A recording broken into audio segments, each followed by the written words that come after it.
Coming up on today's Philadelphia 76ers Now, we're going to talk about the Knicks' interest in Joel Embiid and another new Woj report on James Harden as he continues to be away from this team. Nick Nurse even said, I sent James a text message. He didn't respond. I don't think that's how you handle things, but that's how James Harden is rolling with it. How we're rolling here on 76ers Now, a watch party opening night against the Milwaukee Bucks. This Bucks team fascinating with Giannis, Damian Lillard, and Philadelphia most likely going to be without James Harden. But Joel Embiid, the reigning MVP, can Tyrese Maxey make that monster jump? And throughout this preseason, as we've talked about here on the show, some intriguing pieces have played good ball under Nick Nurse in his developmental program. So make sure you join us Thursday, myself, Chase Sr., producer Chip, opening night watch party. We'll do a little bit of a pregame show during the game, live play-by-play, audience interaction. We'll get the super chats going, share some beers, and it'll be a good time. The best place to experience the game outside of being at the actual game. All right, some juicy rumors on the Sixers front here. According to Keith Pompey, Philadelphia Inquirer, Knicks interested in Joel Embiid. Now, there's been a paper trail of these rumors for a really long time because the Knicks have always gone superstar hunting. They've missed out on multiple over the years, from LeBron James to Kyrie Irving, Kevin Durant. The next apple of their eye is and has been Joel Embiid. So could he get dealt to the Big Apple? Massive brand, right up I-95, New York City. And it would most likely be a pretty sizable haul, right, for the reigning NBA MVP. This all started with the report from Keith Pompey, Philadelphia Inquirer, tweeted this out here on Tuesday morning, that the Knicks willing to offer a package that includes 3 key players, with Julius Randle, R.J. Barrett, Evan Fournier, and Mitchell Robinson all available in exchange for Joel Embiid, according to sources. A trio from that group of 4 players would be paired with 2 or 3 first-round picks. A lot to unpack, and that's what we're doing here on today's show. I want to make one thing clear, right? I genuinely believe that Joel Embiid loves Philadelphia. He's been through a lot of tumultuous incidents throughout his Sixers career, from the old general manager making a burner account and ripping him on Twitter, to the Ben Simmons fallout, now the James Harden fallout. They let go of Jimmy Butler, brought back Simmons, Brett Brown, and Tobias Harris instead. Wanted J.J. Redick to come back because he loved playing the DHO game with him, and Redick was a stud, knocking down three-pointers from three-point range. They let him walk, and Joel Embiid never been past the second round of the playoffs, and this dubious dark cloud hovers over this franchise because this is an organization that hasn't been to the Eastern Conference Finals since 2001, and in a city right now that's popping with the Philadelphia Eagles success, the Philadelphia Phillies success. It's the Sixers, who everybody is kind of embarrassed to be a fan of because they always choke in the big moments. And the history is clear, and the history is ugly. So Embiid loves Philly, but it gets exhausting. When you're trying to win here, organization doesn't support you. You keep coming up short. And of course, Joel Embiid is to blame for some of these struggles as well, because he has failed himself in the playoffs, whether it's bad production, inefficient play, or injuries. With that being said, though, there does remain a possibility that if this season is a disaster and it unravels very quickly, and the James Harden fallout doesn't yield the Sixers back a good package, and the Sixers have another disastrous showing or a choke job in the NBA playoffs, despite upgrading at head coach with Nick Nurse, and the pieces around Embiid don't end up reaping fruitious type of play to benefit this Philadelphia 76ers team, Embiid could grow tired of the same thing and the same cycle over and over again. And us as people, right?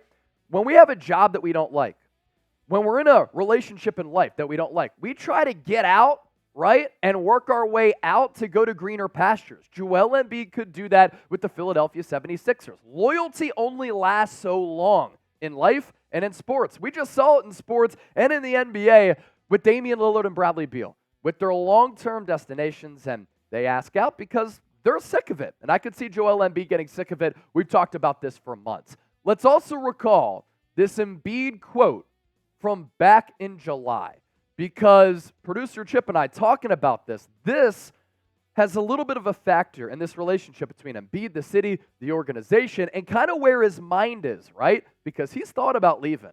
I just want to win a championship, whatever it takes. I don't know where that's going to be, whether that's in Philly or anywhere else. Again, in life, when you're in a situation that isn't really giving you all that much happiness and there's this recurring cycle of bad events, you're going to kind of look to the potential next destinations and try to get that next job, get out of that relationship, find somebody else to date, find some new friends to be around.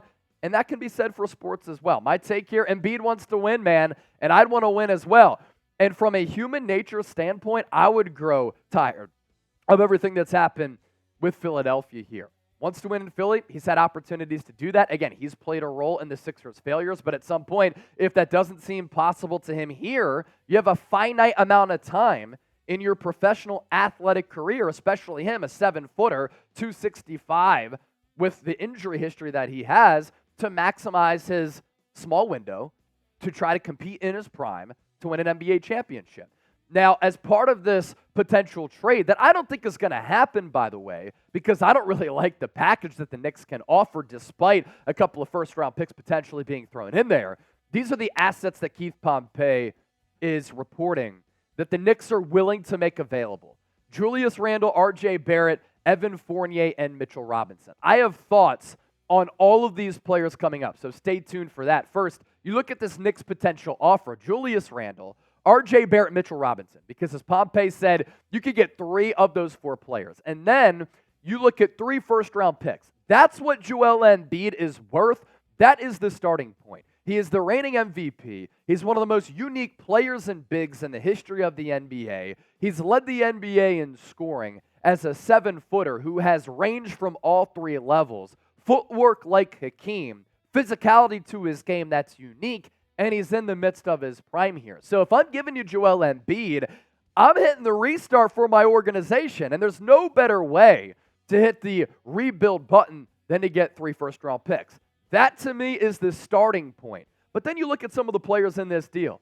Julius Randle, R.J. Barrett, Mitchell Robinson. I want a Quentin Grimes in this trade. I want potentially an Emmanuel Quickley, or at least I'd think about something like that. You can't tell me that Julius Randle is going to be your number 1 asset. I've seen this guy play. I've seen him put up numbers in the regular season. Fantastic player who has really developed his game from Kentucky to now, where he used to rely on his athleticism, didn't really have a lot in his bag, and has gotten a lot better at it. A 3-point shot, mid-range touch, has that physicality and that athleticism to kind of get to the cup and fight you. But what I've seen, partially an issue that James Harden has with his whole career, that play hasn't always translated to the NBA playoffs because sometimes he relies on some of that strength, but when other players and teams can match that physicality, isn't able to create as much space, isn't able to get as much vacant room to get that jump shot off, and he struggles because of that, because all of his shots seem contested and hard. Inefficient in the 2023 playoffs. That's the most recent example. 16.5 points per game, 37% from the field. And you're telling me on this team he'd be like a number 2, number 3 option. And this is awful. I mean, 25.8% from 3-point range. Has a little bit of that corner 3, straightaway 3, a little bit shaky. The shooting form is a little bit strict in terms of the movement. Like, it's very mechanical, so he can't really get to his shot and hit something off balance. It always kind of has to be elbow tucked in, tight release. And when you're able to guard that and match the physicality and the athleticism, like I said, it just makes it hard for him offensively. And I don't think he's an ideal centerpiece for an Embiid trade. And then you go to R.J. Barrett. I've seen some flashes here for R.J. Barrett since getting drafted after spending 1 year at Duke. And he became a pretty solid 3-point shooter right from the jump. Now, I do want to point out, and I've gone back and kind of studied this, in 2020, he had really, really good 3-point numbers. Remember, though, that all shooting numbers across the NBA that year were very much inflated because there weren't any fans in the stands because of COVID. They were playing those games just in front of their own teams. And the environment obviously can affect a player's performance with nerves, with depth perception on the hoop, and multiple reasons, right? So a lot of shooting numbers across the NBA were actually down that year. And since then, really, R.J. Barrett's shooting numbers have really plummeted. 3rd overall pick in 2019. Good pedigree, right? 23 years old again. He's had some good moments. I didn't love how he played for Team Canada in the World Games this past summer. I thought that there were certainly some holes in his game and some of the struggles that I saw with the Knicks against lesser competition worldwide in some of these international games. I didn't love what I saw. 43%, 31% from 3 in 2022-2023. Another inefficient volume scorer, just like Julius Randle, is another inefficient volume scorer. That's what I don't like. So I don't think he's the young star that the Sixers would look for or covet. There are better players that you can get for Joel Embiid. Again, I know the draft picks, but they're not a certain thing. I want certain thing with draft picks, and I want to know that I'm getting a building block alongside Tyrese Maxey. So with that, let's pop up our poll question for today's show. Would you make this trade that we put together? And of course, there are a couple of different iterations that you can do with the assets and the draft picks, but simply give me a Y for yes or an N for no. We, of course, want to hear from you down in the comments section. Overall, my thoughts on that trade offer for New York. That's not what you want for an MVP. Even if Embiid asked out, I think the Sixers could get a better offer from a different team across the NBA. When you canvass the rest of the league, the amount of talent that's coming up is stupid. And player development, athletic training, getting your body in a spot where you can succeed as an athlete is something that's really, really skyrocketed, in addition to changes in nutrition and sports science where, I'm coming up, I graduated high school 2010. I started covering high school basketball right after I went to Temple University after scouting some college basketball, right, as part of my career. And some of the talent at the high school and middle school level is crazy. I mean, we see all the highlights on YouTube, right? And that's kind of trickled up all the way up through college, international play. They obviously master fundamentals, and then some of the overall talent in the USA, right? So the talent across the NBA is great, and I want a bona fide superstar if I'm trading away a superstar, and a very good either number 1 alongside Maxey or a number 2. You want that. You want the valuable draft picks, none of which, in my opinion, can the Knicks offer with that deal. Also of note, Leon Rose, Joel Embiid do have a little bit of a history, and we've discussed this here on the show, but this, of course, a relationship that can play a role in this, right? Knicks president of basketball ops used to be Joel Embiid's agent. Before we get to James Harden, my final thoughts. An Embiid trade seems like a long shot right now, especially to a division rival, close proximity, major market, a team that you figure to be competing against, and they've had all of these playoff flameouts, more of a choke artist organization than the Philadelphia 76ers, and that's saying something. Why give them that ammunition when they don't have the best offer as well? I understand wanting to give Embiid some say in where he goes, but look, this is a business, man, and that's why some of these organizations not willing to part with their superstars until they get that best offer. Daryl Moore is a good example of that. But the NBA is unpredictable, and again, Joel Embiid could ask for a trade if things bottom out. Do you think Embiid will eventually ask out? A for ask out, S for staying. We want to hear from all Sixers fans out there. Treat that comment section here on YouTube like a Sports Talk Radio call-in line, because I know Sixers fans have that great basketball intellect. Coming up next, as we noted at the rip, new Woj report on James Harden. The drama continues. First, though, make sure you sign up with our sportsbook partner, BetUS, offering a 125% deposit bonus. All you have to do, it's very simple. I've been putting a lot of money on NFL games and winning a lot. Philadelphia, -3 against Miami Dolphins on Sunday Night Football. Easy money. Chatsports.com/bet. Chat125 for that 125% deposit bonus. And if you think the Sixers are getting slept on with these NBA championship odds, these are the latest odds from BetUS. The Sixers, 20-1 to win the NBA championship. You put down $1, you get $20 back. I just don't think they're going to win the championship. But Celtics, Bucks, Nuggets, Suns, Lakers, and Golden State Warriors all ahead of Philadelphia. Let's shift gears to that new Woj report on James Harden. He's now been away from the team since 2 Sundays ago. So it's been a little while since he showed up. And while we gave him credit for showing up at the beginning, all that's out the window. He's not even returning texts to Nick Nurse. Dude, grow up, be a professional. It's like your boss reaching out to you. Hey, man, you have a personal matter? I hope you're good. Everything all right? I'm going to ghost you. Come on now. Woj, though, James Harden remains away from Philadelphia as the team prepares for practice today. Of course, no surprise. It is increasingly unclear whether Harden will be available to play in the Sixers opener against the Milwaukee Bucks on Thursday. Look, it's Tuesday. James Harden's just going to show up. You're going to put him in the starting lineup after he partook in what? 1, max of 2 team practices? It's not going to happen. He's not playing opening night against Milwaukee. And I think that only damages his image. It damages his reputation because this is a player who's been great.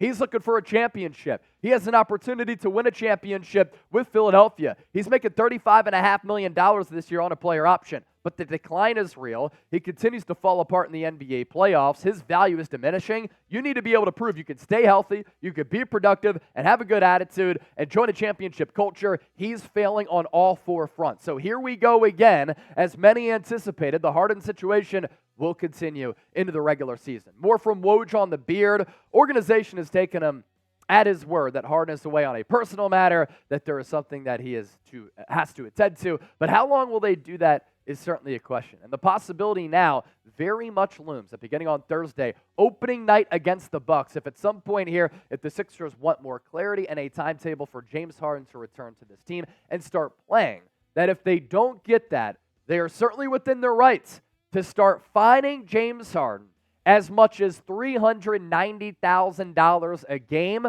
for each missed game. It's the Ben Simmons saga all over again, ladies and gentlemen. Certainly, the Sixers want Harden in the lineup. They want him to play. Harden continues to want to trade. Talks with the Clippers have not progressed.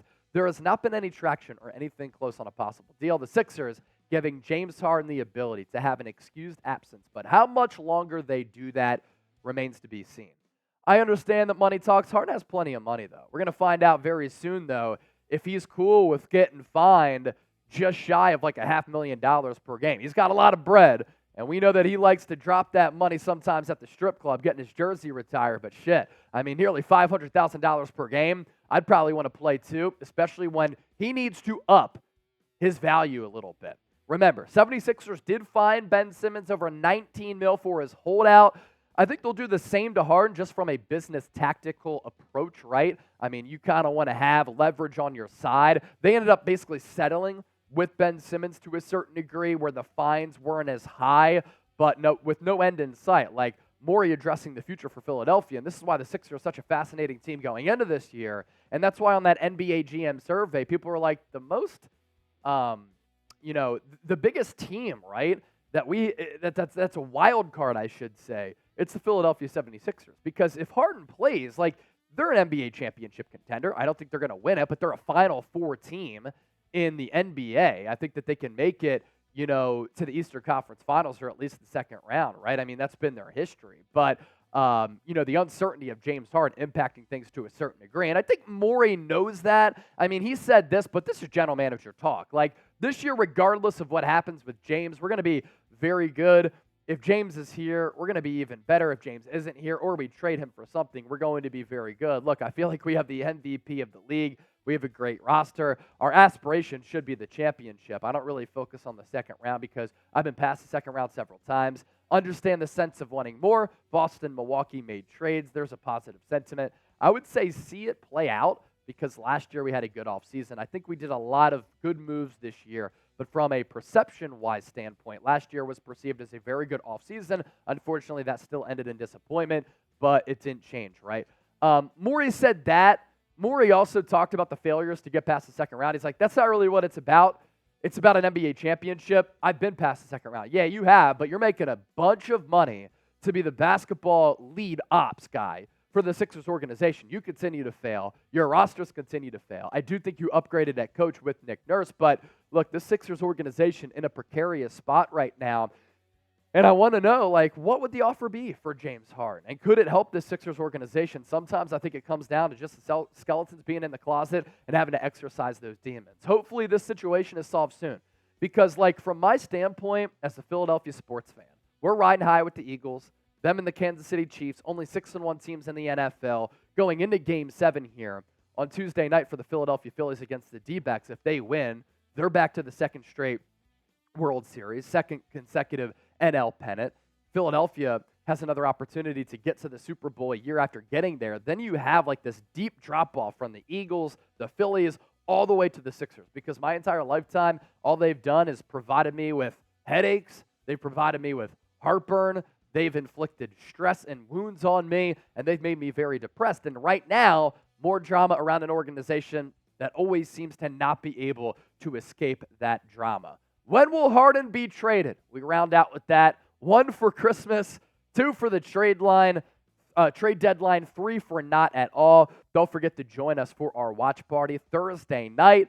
Philadelphia 76ers, led by Joel Embiid, going up against the Bucks. These two teams, I've always wanted them to match up in the playoffs because an Embiid against Giannis series would be great. And I actually think Philadelphia would match up well as compared to some of the other teams like Boston and Miami that have either the roster edge or the coaching edge. But we'll get a peek at that matchup and that rivalry between two of the most unique players of all time right here, October 26th, Thursday on 76ers Now.